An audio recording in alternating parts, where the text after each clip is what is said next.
সম্পৃক্ত যৌগ এবং অসম্পৃক্ত যৌগ কাকে বলে দেখব। কার্বন কার্বনের মধ্যে যদি এক বন্ধন থাকে তখন তাকে বলা হয় সম্পৃক্ত যৌগ, এবং সম্পৃক্ত যৌগের উদাহরণ হিসেবে কি দেখা যায় যে CH3, CH2, CH3, এগুলো সবের মধ্যে কার্বন কার্বন কত বন্ধন আছে, এক বন্ধন করে, তাই জন্যে এগুলো হবে সম্পৃক্ত যৌগ। যেমন সেই সম্পৃক্ত যৌগ। অসম্পৃক্ত যৌগ কাকে বলে, কার্বন কার্বনের মধ্যে যদি দ্বিবন্ধন বা ত্রিবন্ধন থাকে তখন তাকে বলা হয় অসম্পৃক্ত যৌগ।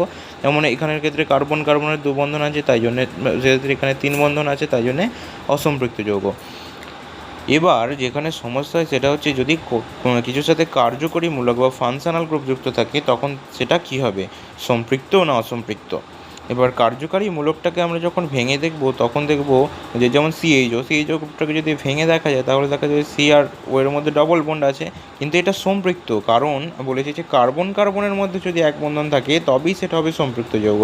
কিন্তু এখানে কার্বন কার্বনের মধ্যে নয়, তো কার্বনের কার্বনের মধ্যেও এক বন্ধন আছে, কিন্তু কার্বন অক্সিজেনের মধ্যে দ্বিবন্ধন আছে, তাই জন্য এটা গণ্যই করা হবে না, সেই জন্য এটাও সম্পৃক্ত হবে।